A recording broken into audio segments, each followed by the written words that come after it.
Muy buenas noches y bienvenidos a Los Informantes. Soy María Elvira Arango y aquí estamos como siempre, como todos los domingos, con tres grandes historias. La vida y la muerte de Inés Arango fueron extraordinarias. Vivió con humildad, entregada a los demás, y murió en la mitad de la selva con 21 lanzas que le atravesaron el cuerpo. Su último viaje, en misión, para acercarse a una tribu aislada, acompañada por Monseñor Alejandro Lavaca, terminó en tragedia y ahora ambos están camino a la beatificación. Otra monja colombiana podría llegar a convertirse en santa. Hoy es un día para reflexionar. Hace exactamente 80 años, el mundo explotó por los aires. El 6 y el 9 de agosto del 45 cayeron las dos bombas atómicas de Hiroshima y Nagasaki. Más de 214,000 personas murieron por la explosión. Y las heridas para el mundo fueron tan graves que conviene recordar esa tragedia para que no se repitan estos tiempos de careos entre potencias y armas nucleares. Yasuaki Yamashita, en perfecto español, es uno de los pocos sobrevivientes que conservan la memoria de ese horror intacta que partió la historia de la humanidad en dos. El Pacífico es una de las regiones más pobres y violentas de Colombia. Abandono, masacres, reclutamiento, falta de infraestructura y de oportunidades. Pero en medio de semejante panorama tan desalentador, hay personas que le ponen el pecho a la brisa y buena cara a los malos tiempos. Lali Fernando Riascos, un pelao negro orgulloso, de sonrisa enorme, se ha convertido en una influencia de las buenas. Así se vive y se resiste en la tierra de Lali. Empecemos. Se necesita mucho valor y audacia, además de fe y vocación, para dedicar la vida a los más olvidados de los pueblos. Y eso fue exactamente lo que hizo la hermana capuchina Inés Arango, que se fue de misionera durante casi 10 años a vivir con los indígenas y encontró la muerte cuando intentaba contactar una tribu feroz que vivía y vive aún completamente aislada de la civilización. La vida y la muerte de una colombiana que va rumbo a la santidad.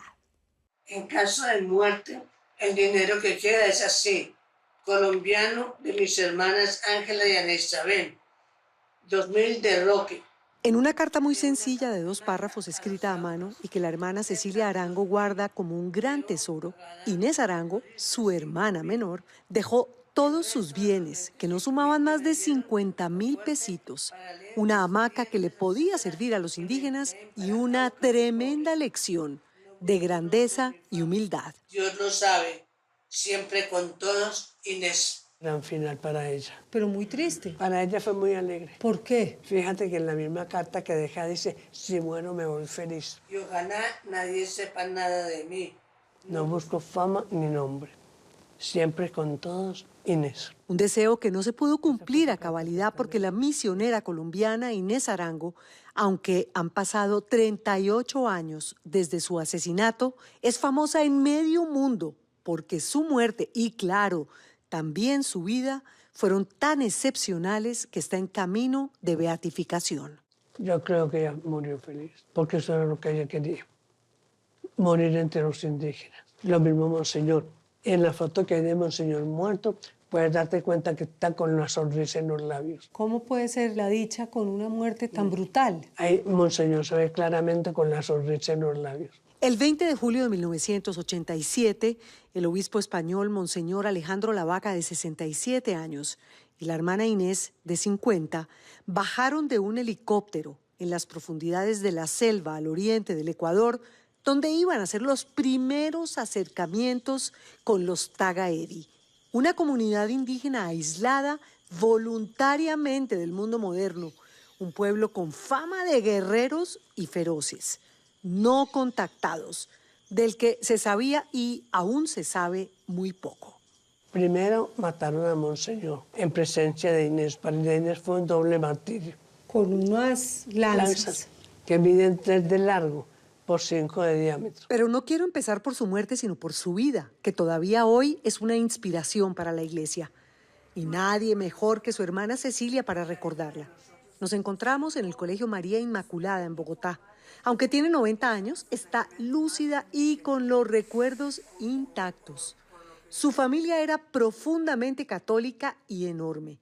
De 12 hijos, 3 fueron monjas y de lado y lado hubo cerca de 90 sacerdotes y religiosos en 3 generaciones. Éramos 12 y de los 12 quedamos 2. Inés me seguía a mí. Yo soy la 10ª y ella era la 11. Era una niña muy alegre, era muy paciente, pero cuando se le subía la rabia se le subía. Le encantaba hablar con la gente, servirle en todo lo que necesitaran. Desde niña su impresión era las misiones. Cuando fundaron en el Ecuador fue una de las primeras que mandaron y allá terminó su vida precisamente con los indígenas. La hermana Cecilia recuerda muy bien cuando escuchó el llamado del Señor, cuando siguió su vocación religiosa. Yo sé que sentí la vocación, la necesidad de entregarme a mi Dios y les dije a ellos y me dijeron que con toda el alma, que cuanto antes, que había que responderle a mi Dios. ¿Y nunca dudaron? Jamás. Toda la vida decidida. Inés también. Hasta dar la vida. Cuando se entregó de lleno. Sin pensar en volver atrás. ¿Cómo saben ustedes cuál es la vocación? Uno siente que el Señor nos llama a determinadas cosas, así como la gente la llama a usted, lo llama para ser odontólogo, a usted para ser abogado, a nosotros para ser religiosos. Esa niña que nació el 6 de abril del 37 en el barrio Belén de Medellín se ordenó a los 17 años y a los 22 emitió los votos perpetuos. Es decir, se comprometió a vivir en castidad, pobreza y obediencia de por vida. Mientras Inés dictaba clases esperando el sueño y la oportunidad de convertirse en misionera, la Amazonía ecuatoriana estaba transformándose a pasos agigantados. ¿Por qué ese deseo tan profundo? ¿Quién despertó eso en ella para convertirse en una misionera? ¿Y en qué consiste ese trabajo en realidad? Primero que todo, decirte que la vocación es un regalo de Dios. El que pone la semilla en la persona es Dios mismo, pero también necesita la colaboración de la persona. Pero es un motor interno que no se puede explicar, pero que la persona siente, porque la impulsa a dar pasos, la impulsa a búsquedas, la impulsa a decisiones, a compromisos, la hace coherente, como vemos en el caso de Inés. Por los hallazgos petroleros, las tensiones sociales se empezaron a sentir. Por eso la Iglesia, preocupada, a través de la Prefectura Apostólica de Aguarico, asumió un rol clave en la zona. Y allá se entremezclaron para siempre las vidas del obispo y la monja. Todos sabían del riesgo que corrían los dos al estar en ese proyecto, en ese empeño. ¿Hasta ellos mismos? Hasta ellos mismos y la gente del entorno. Porque concretamente a Inés le preguntan el día anterior, ¿no te da miedo? Y ella decía, no. Y si mueres, muero donde lo he querido y lo he soñado siempre. Inés no dudó cuando la mandaron por fin a una misión al Ecuador para evangelizar y para atender las necesidades de los indígenas en uno de los lugares más recónditos y alejados de la civilización. Se fue dichosa detrás de la promesa de vivir y, si fuera del caso, de morir entre los indígenas, los más olvidados. La vida religiosa se hizo para eso y la vida de los seglares también, para servirle a los demás, no para servirse a sí mismo. Entregó su vida en el primer intento de acercarse a ese pueblo oculto que todavía vive en las selvas ecuatorianas. Los Tagari existen y habitan su tierra, están ahí ocultos. ¿Y todavía hay ocultos. un empeño de los capuchinos de ir a evangelizarlos? Ya no en la misma línea de Monseñor, ya no de ir hasta allá y eso, pero sí de hablar de ellos y de estar pendientes de su territorio. Vilma Freire Chamorro, ecuatoriana, consejera general de las Hermanas Capuchinas, se conoce la vida y la muerte de Inés al derecho y al revés.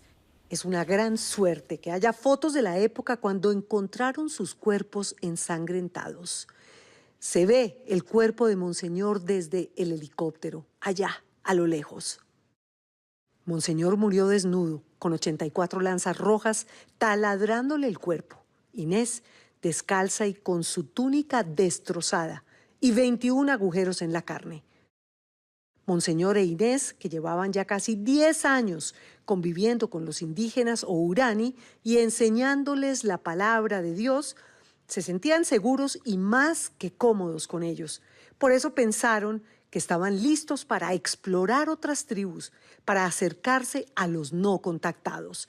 Era muy arriesgado, casi temerario, pero lo sentían como parte de su misión. Las cosas que le tocó vivir a ella, el lugar donde vivían, la comida, la cultura, el lenguaje, era como llegar a otro planeta. O sea, es tan grande el amor que siente hacia ese pueblo y hacia esa misión que ella no tiene miedo de navegar.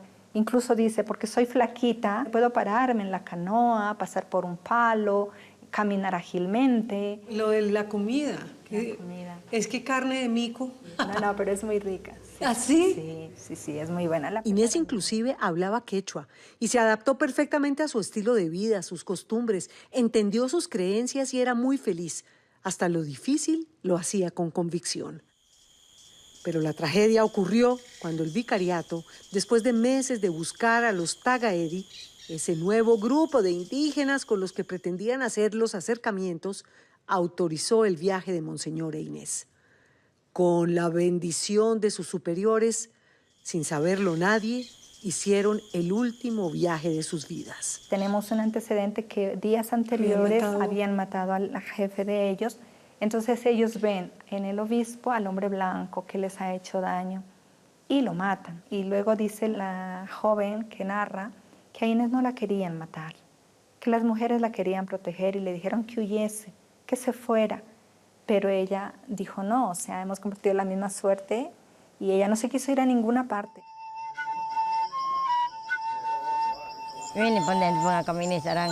Tuvimos la suerte de encontrar un documental, una joya audiovisual de la red eclesial panamazónica que capta muy bien las condiciones en las que vivían en la selva.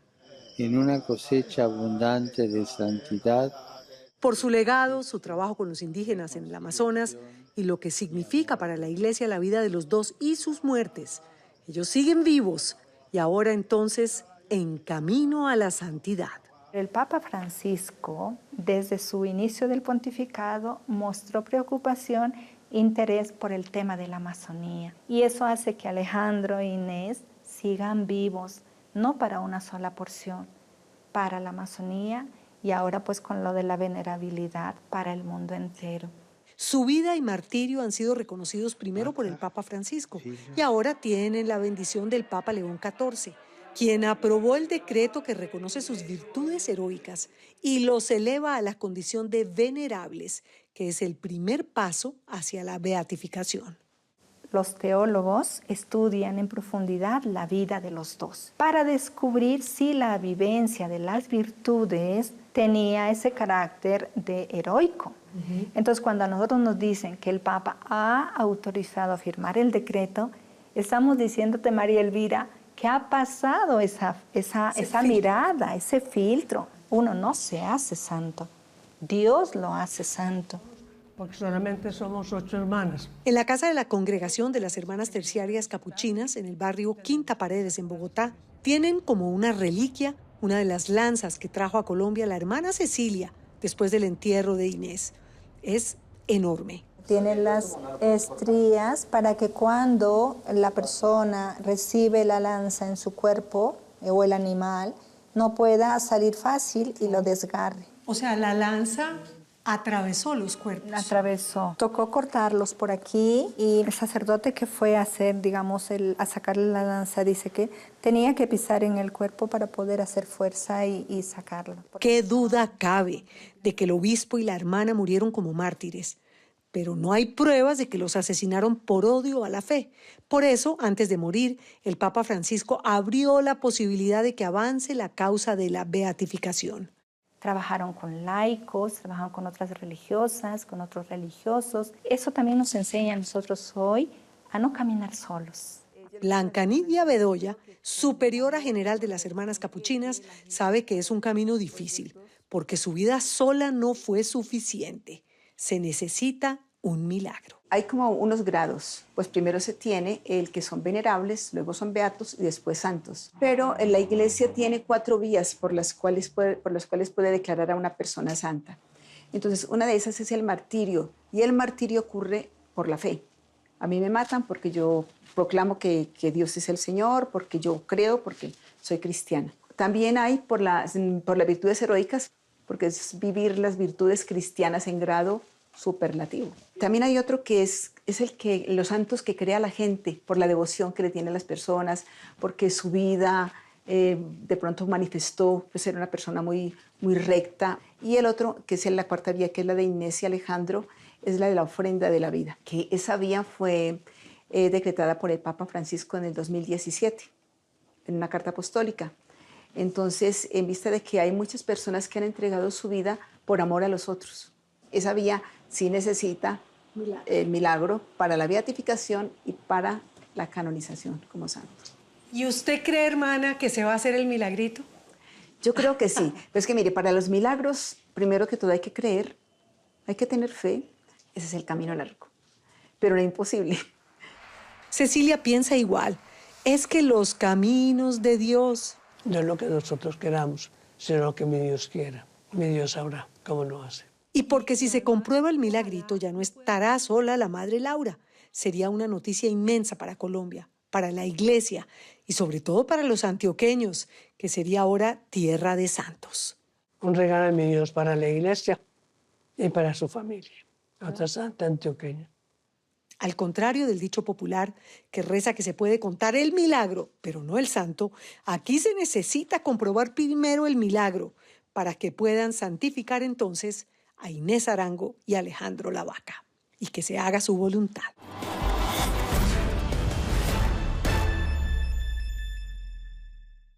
¿Cómo será de increíble la historia de la hermana Inés y de Monseñor Alejandro que el gran periodista colombiano Germán Castro Caicedo escribió Hágase tu voluntad en 1998? Dos vidas que confirman que la realidad supera la ficción, como de película. Y sí, que se haga el milagrito. Los espero después de comerciales, con la memoria intacta, un relato estremecedor de un sobreviviente que vio explotar la bomba atómica de Nagasaki hace 80 años. Los espero. Yasuaki Yamashita vio explotar la bomba atómica en Nagasaki y vivió para contarlo. Tiene 86 años y es uno de los pocos sobrevivientes que conservan la memoria del horror. El 6 y el 9 de agosto del 45, en 2 días, se partió la historia de la humanidad. Eduardo Contreras viajó a México a conocerlo y aunque tiene sus años, está lúcido y su testimonio escalofriante es más urgente que nunca por los vientos de guerra que soplan entre potencias nucleares. Recordar para no repetir. Vino una luz tremenda. Es como si fuera 1000 relámpagos al mismo tiempo. Entonces mi madre me jaló al suelo, me cubrió con su cuerpo. Vino una explosión tremenda, muy fuerte, y sentíamos que estaba volando miles de cosas encima de nosotros. Esa luz de 1000 relámpagos dejó ciegas a muchas personas. Fue como si el sol se hubiera estrellado con la tierra. Un segundo después de la explosión de la bomba atómica más poderosa lanzada en la historia de la humanidad contra la población civil, la temperatura alcanzó los 7700 grados Celsius, 10 veces más que la usada para cremar un cuerpo humano. El aire se incendió y esos vientos de 300 kilómetros por hora ardientes destruyeron todo a su paso. 70.000 personas murieron en ese instante. Muchos se evaporaron de la faz de la tierra. Luego vino el silencio, el horror. Y de repente un silencio completo, no había ruido. Cuando nos levantamos, vimos que las ventanas, las puertas de los tejados se habían desaparecido. A Yasuaki Yamashita le duele recordar. Por muchos años se negó a hablar de ese día aterrador que partió la historia de la humanidad en dos y le dejó heridas en el cuerpo y en el alma tan profundas que aún hoy siguen abiertas. Estaba a 2.5 kilómetros del lugar donde cayó la bomba, en el área rural de Nagasaki. No había nada. No había nada. Había estructura de la casa, puertas, ventanas y todo habían desaparecido. Pues no podíamos entender qué pasó. Gateando llegamos al agujero, el refugio de la casa, y mi hermana estaba llorando. Ella estaba sintiendo como un líquido aceitoso que escurría de la cabeza. pero como era un lugar oscuro no podíamos ver. Unos minutos antes de las 11:02 de la mañana de ese 9 de agosto de 1945, un bombardero B-29 de la Fuerza Aérea de Estados Unidos, pilotado por el mayor Charles Sweeney, sobrevoló Nagasaki. Yasuaki tenía apenas 6 años, pero lo recuerda todo con el nivel de detalle de una pesadilla que hubiera tenido ayer. Estaba frente a su casa, su mamá y su hermana mayor estaban adentro. Cuando no había realmente ataques aéreos o día tranquilos, entonces íbamos a la montaña cercana. Entonces para cazar insectos como cigarras y libélulas. Jugar. Es lo que nos entretenía. Pero ese día estaba jugando solo frente a mi casa. Fatman, como llamaron la bomba de plutonio que ese avión dejó caer sobre la ciudad de 260.000 habitantes, tenía un poder destructivo de 21 kilotones, el equivalente a 21.000 toneladas de TNT, mucho más que los 16 kilotones de Little Boy, la bomba atómica arrojada 3 días antes contra Hiroshima, que mató en el acto a 140.000 personas. Las montañas de Nagasaki evitaron que el desastre fuera aún peor. Yasuaki vivía tras una de esas colinas. Eso le salvó la vida a él y a su familia. Mi madre decidió llevarnos al refugio de la comunidad en la montaña. Salimos a la luz. La cabeza de mi hermana estaba cubierta de pequeños pedazos de vidrios. Estaba desangrando. Afortunadamente, la herida no era tan profunda, así que mi madre pudo quitar con mucho cuidado y limpió la sangre. Corrimos al refugio en la montaña. Nagasaki, la cuarta ciudad más grande de Japón en ese momento, no era el objetivo de la bomba. Kokura, una ciudad cercana, era el blanco. El mal tiempo allí hizo que Nagasaki fuera la elegida. Cuando Yasuaki, su mamá y su hermana llegaron al refugio, nadie entendía qué había pasado. Ya estaban muchos vecinos ahí y todo el mundo asustado porque no entendían lo que pasó. Habíamos escuchado que 3 días antes en la ciudad de Hiroshima había sido destrozada por una bomba muy fuerte, pero nadie sabía que era bomba atómica, ¿no? Nadie sabía qué era. Nadie sabía qué era realmente. Estando como 30 minutos en el refugio, regresaron los niños que habían ido a la montaña ese día para cazar insectos o entretenerse. Sus amigos. Uno de los niños, su espalda estaba completamente destrozada. Los niños lo recibieron directo en la montaña, la explosión, y le tocó a ese niño, así que su espalda estaba completamente destrozada. No era ya un cuerpo humano, realmente. Sufrió mucho porque no había nada que hacer. No había médicos, no había enfermeras, ni medicamentos con qué hacer la limpieza. Este es el que frente a la entrada del hospital de la bomba atómica. Ese niño, su amigo, fue la primera persona que Yasuaki vio morir por la bomba.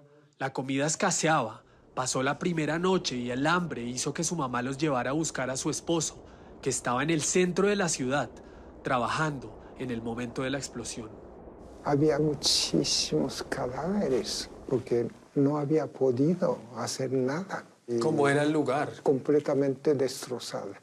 Ya no había la ciudad ni nada, ni casas ni nada. Un olor espanto putrefactos, o sea, cadáveres que no han podido ni hacer limpieza ni nada, completamente negro, todo quemado. La gente que había sobrevivido caminaban como fantasmas, parecían que no tenía alma. John Hersey, un reportero de la revista New Yorker, describió el escenario posapocalíptico de la bomba atómica en Hiroshima a los sobrevivientes.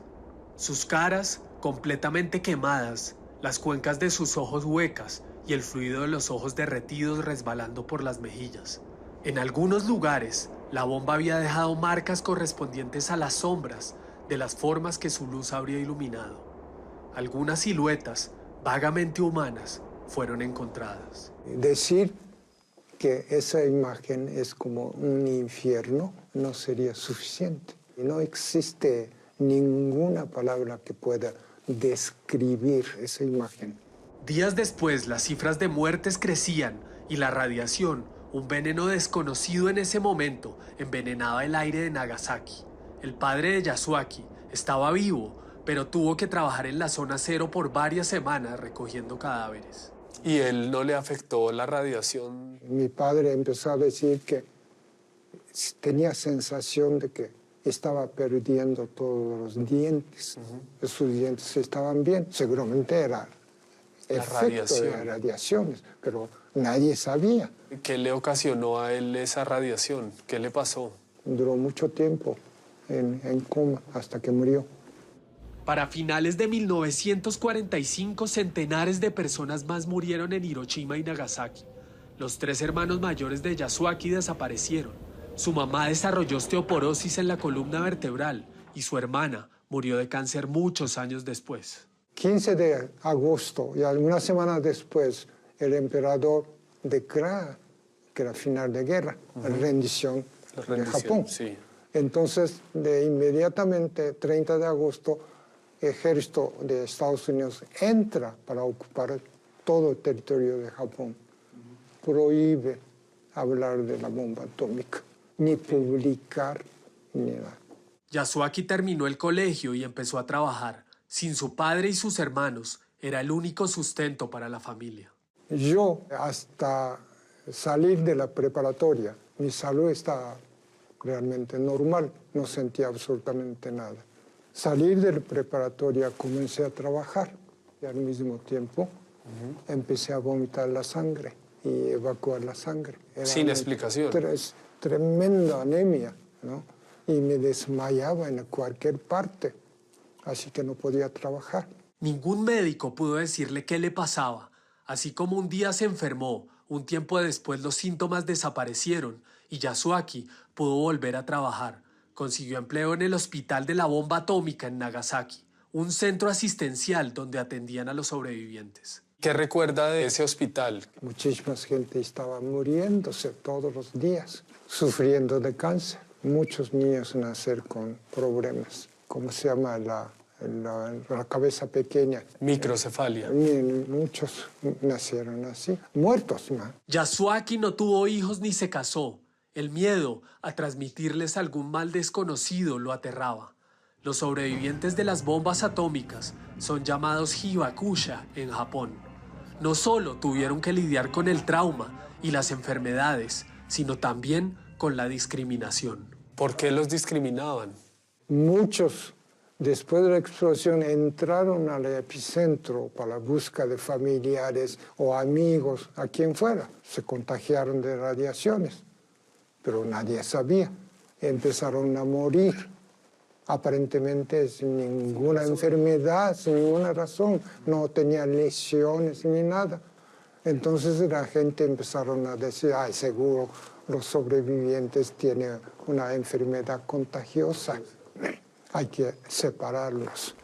Muchos llegaron incluso a suicidarse por la discriminación. Por eso Yasuaki un día decidió irse tan lejos de Japón como fuera posible, a un lugar donde nadie lo conociera, ni supiera que era sobreviviente de la bomba atómica. Había posibilidad de poder trabajar en las Olimpiadas de 68 en la Ciudad de México. Sabía algo de español por unos cursos que tomó con misioneros españoles en Nagasaki. Trabajó en las Olimpiadas y se enamoró perdidamente del país. Gente que me abrió su amistad, ¿no? Durante 2 años fue al mismo parque en Ciudad de México para hablar con la gente en la calle y perfeccionar el idioma. Todos los días ir a 2 años. Sentarme en la Parque Alameda, sí, la gente más educada. Los profesores, claro. Todos médicos, arquitectos y hasta los que no tenían ninguna educación. Me enseñó todas las formas de hablar. Han pasado 80 años desde esa mañana de la explosión de la bomba atómica. Yasuaki tiene 86.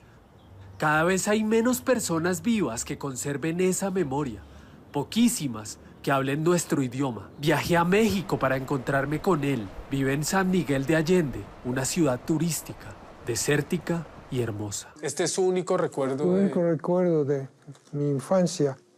No sé quién tomó esta foto. Durante 30 años fue traductor oficial de empresarios japoneses que hacían negocios en México. Luego se dedicó al arte. Eso le sanó el alma en parte, y aunque durante mucho tiempo se negó a hablar de su pasado, hoy lo convirtió en su terapia. Si nosotros, sobrevivientes, dejamos de hablar, va a repetir la historia. Así que tenemos que hablar para que el mundo sepa lo que sucedió en Hiroshima y Nagasaki, y que nosotros, sobrevivientes, no queremos que nadie, absolutamente nadie, sufra como nosotros sufrimos. Yasuaki es un ser humano excepcional. A sus 86 vive solo, prepara su comida y todos los días toma soya, un remedio natural que cree le ayudó a quitarse ese vómito de sangre que lo aquejaba cada cierto tiempo. Sube conmigo con agilidad a la terraza para contemplar la belleza de este mundo, que dice siente cada vez más amenazado. ¿Usted tiene fe en la humanidad? Tengo fe. Por eso,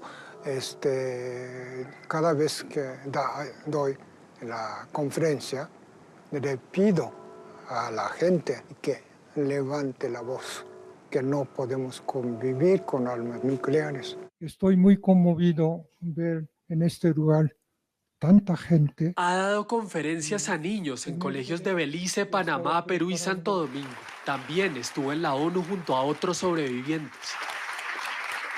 Cuando lo invitaron a ver la película sobre el creador de la bomba atómica, Oppenheimer se negó a presenciar la secuencia de la explosión. Un niño de 7 años me preguntó, ¿y que usted perdonaría a Oppenheimer? Y me quedé realmente sorprendido y pensé, ¿qué puedo contestar? Nunca he tenido odio a nadie después del sufrimiento de la bomba atómica. Le comenté, sí, lo perdonaría. Ahora me he convertido en la muerte, el destructor de mundos. Esa frase del Bhagavad Gita vino a la mente de Oppenheimer luego de ver la primera explosión de una bomba atómica. El testimonio de Yasuaki Yamashita es un llamado urgente para recordar ese horror desatado por las armas de destrucción masiva, para que la tragedia no se repita jamás.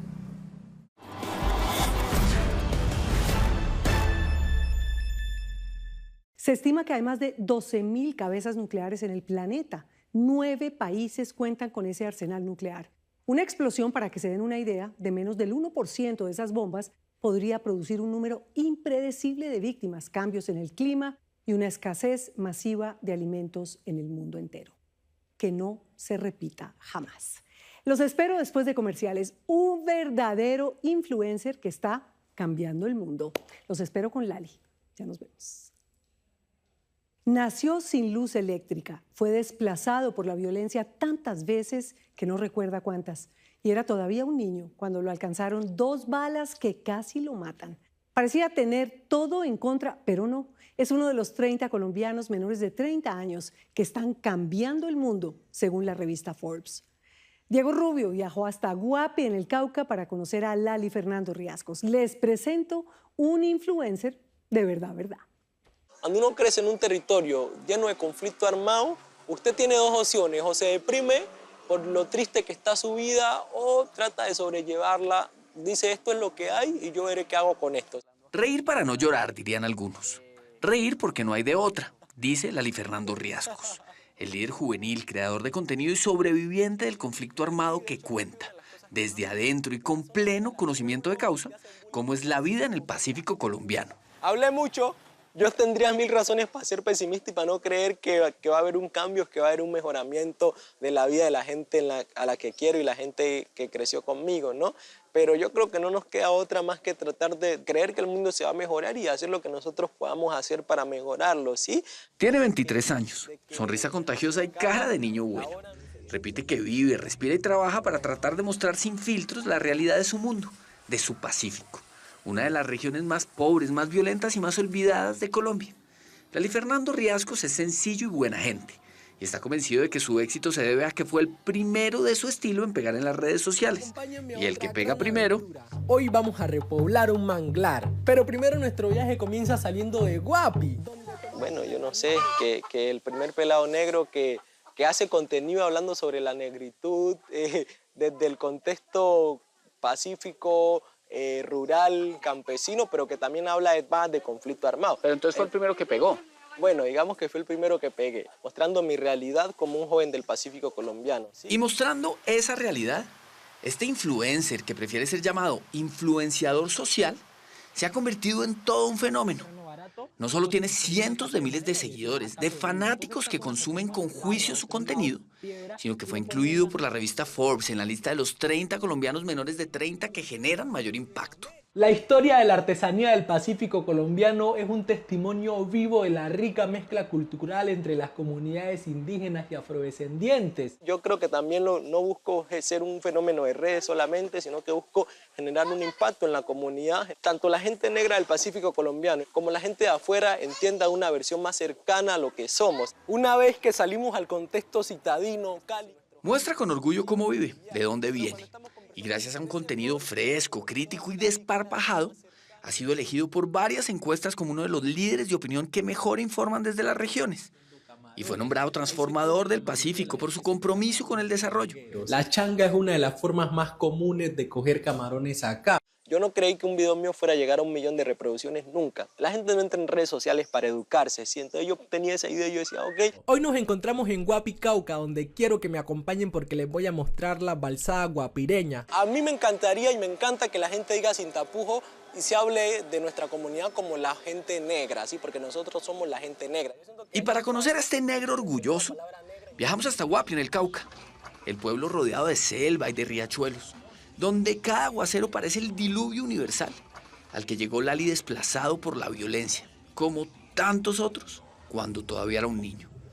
Fue en Guapi donde aprendió a grabar y a editar videos, y allá se hizo famoso, casi sin darse cuenta, por pedir condiciones un poco más dignas para sus familiares y sus amigos y sus vecinos. Vivir con un hospital, ¿sí? Que la gente no tenga que irse a Cali para poder recibir tratamiento de una herida, que tengan derecho a agua potable. Con tanto río que hay en un pueblo como Guapi no tenemos ni siquiera un acueducto de calidad, que las calles estén pavimentadas, ¿sí? Que ustedes no tengan que cargar esas maletas y que las puedan arrastrar por una callecita pavimentada. Guapi no se puede llegar por carretera. De hecho, ni siquiera es Guapi, sino todo el Pacífico que se encuentra entre Tumaco y Buenaventura no se puede llegar en carretera. Volamos desde Bogotá hasta Cali y desde Cali hasta Guapi.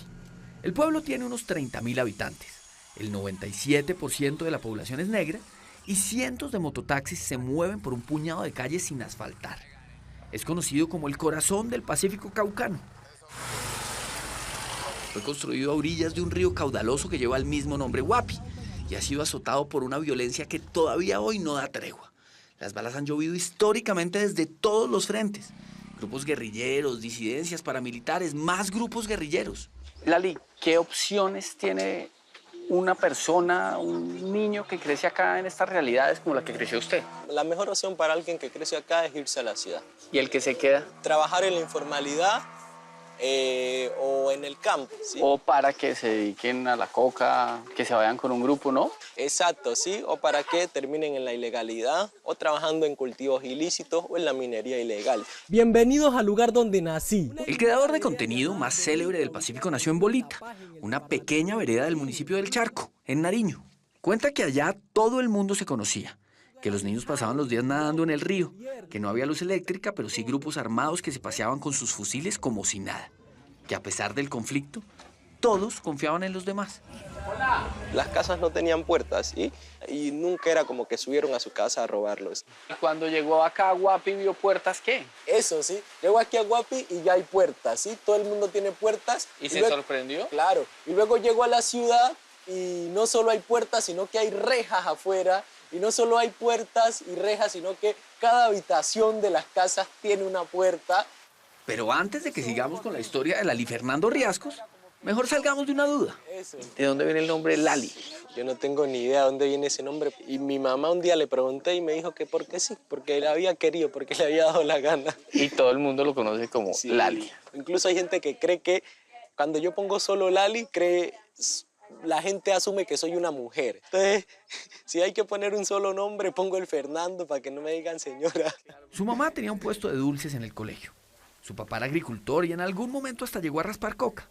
Un oficio del que, según diferentes estudios y organizaciones, viven miles y miles de personas en el Pacífico. Como buen niño del campo, Lali aprendió a trabajar desde chiquito. Ayudó a su mamá en la tienda y a su papá en las labores campesinas. Y durante muchos años pensó que la guerra era la única realidad posible.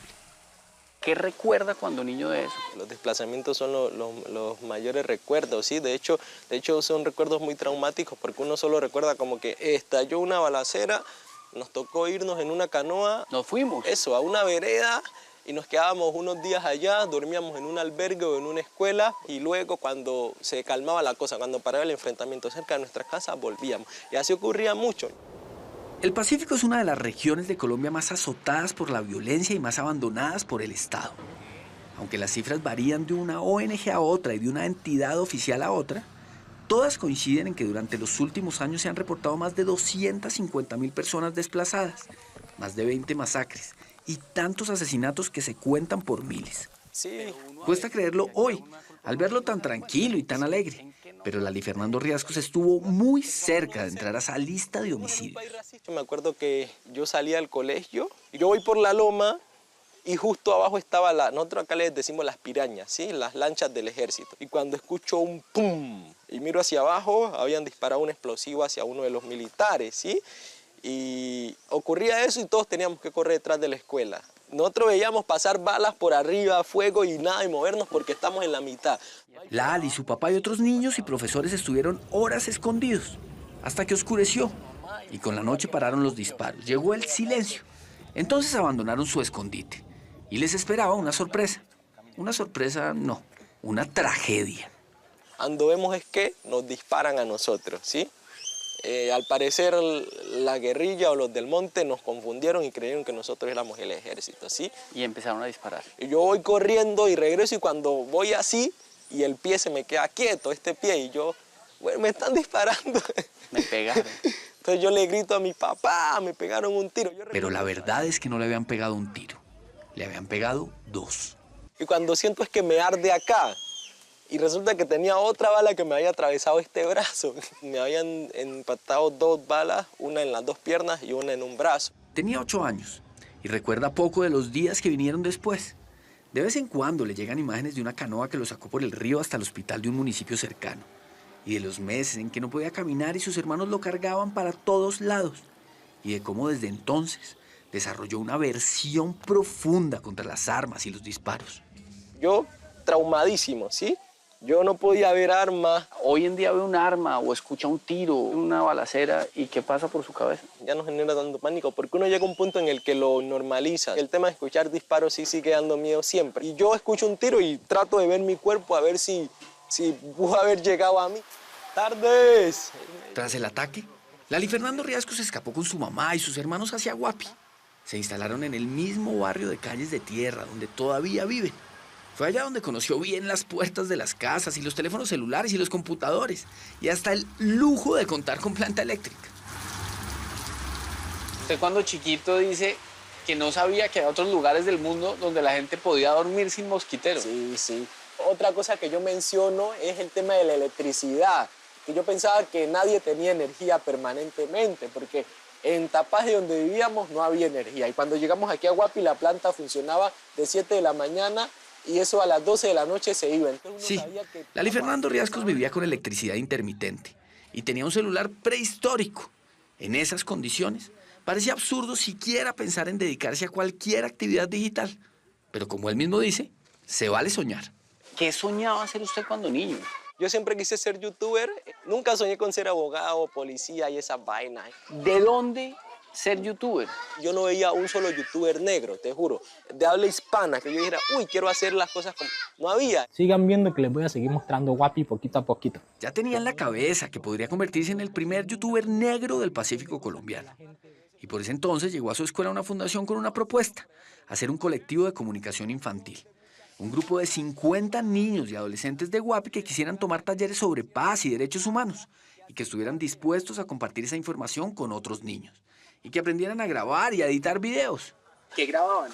Videos como que en temas de protesta. Me acuerdo que una vez hicimos un video buenísimo sobre la limpieza, sobre la basura en los ríos, sobre cómo en Guapi no hay un lugar donde tratar la basura. Le gustó tanto que decidió lanzarse al agua y empezó a hacer sus propios videos con las historias de su pueblo. Hablemos del biche, su proceso histórico. La del biche, el curao, el arrechón, la toma seca y los demás licores artesanales que toman. Salud. Que tomamos en el Pacífico. Y la de los arrullos o cantos espirituales de la región. Y la de las balsadas guapireñas de diciembre, cuando estatuas de la Virgen desfilan sobre canoas luminosas en el río Guapi. El Día de las Velitas en tu ciudad es bonito, pues te cuento que así lo celebramos en mi pueblo. El primer video que recuerda. Uno que hice sobre las balsadas guapireñas, que de hecho fue como que la gente que sabía sobre esa cosa decía, uy, bacano. Aunque tú ibas a ver luego y tenía 10 me gusta nomás. El cuarto de la infancia, intactísimo. Lo único que fue que cambiamos esas paredes de madera por paredes de ladrillo. Y esa que está allá fue mi primer fondo de grabación. ¿Sí? Este era mi estudio. Yo tenía un escritorio de tablas que yo mismo armé con esas sillitas y ese computador. Han pasado solo 5 años desde que Lali Fernando Riascos grabó su primer video en ese estudio medio destartalado. Y las cosas han cambiado bastante. Hoy ya ha sido elegido por diferentes encuestas como el creador de contenido digital más influyente del Pacífico colombiano. Y no se cansa de repetir que él es el ejemplo perfecto de que en las regiones más olvidadas de Colombia, aunque suene a frase de cajón, una oportunidad es suficiente para robarle un niño a la guerra. El tema del reclutamiento. Sí. ¿Usted no lo vivió de cerca? Yo sí lo viví de cerca, pero yo no lo fui, ¿sí? Yo recuerdo que 2 de mis tíos fueron reclutados. ¿Y usted por qué no? Yo no. Yo digo como que es muy importante que en los territorios como estos hayan cosas más que hacer, además de salir a rumbear y tomar tragos, ¿sí? Yo, por suerte, me encontré con un grupo de gente que nos enamoramos de la comunicación, encontramos cámaras y descubrimos que una cámara es bacana. Y con esas cámaras bacanas, no solo ha retratado como nadie la realidad de su tierra, sino que se convirtió en corresponsal de la televisión pública alemana, la Deutsche Welle, y fue escogido para representar a Colombia y hablar de paz en la cumbre de jóvenes One Young World, al lado del expresidente Juan Manuel Santos, y tiene seguidores fieles en prácticamente todos los rincones del mundo, de Brasil a Japón, de España a Noruega, de Argentina a Bélgica. ¿Cuál es su sueño ahora? Quiero seguir haciendo lo que hago, cada vez profesionalizarlo un poco más y no yo irme a vivir a Bogotá y ver noticias de que otra bomba en Guapi. Y yo simplemente condolerme y publicar una historia diciendo, ay, qué triste por lo que pasó en Guapi y ya, ¿sí? Quiero estar acá. Quiere estar allá en Guapi para seguir contando las historias de su pueblo, de su gente. Tal vez así, en el resto del país se animen a invertir en el Pacífico y a darles a los niños de su tierra una oportunidad como la que él tuvo, porque Lali Fernando Riascos está convencido de que un lápiz y un cuaderno, o en su caso una cámara y un computador, pueden ser armas más poderosas que una granada o un fusil. Sí, acá quedó mejor.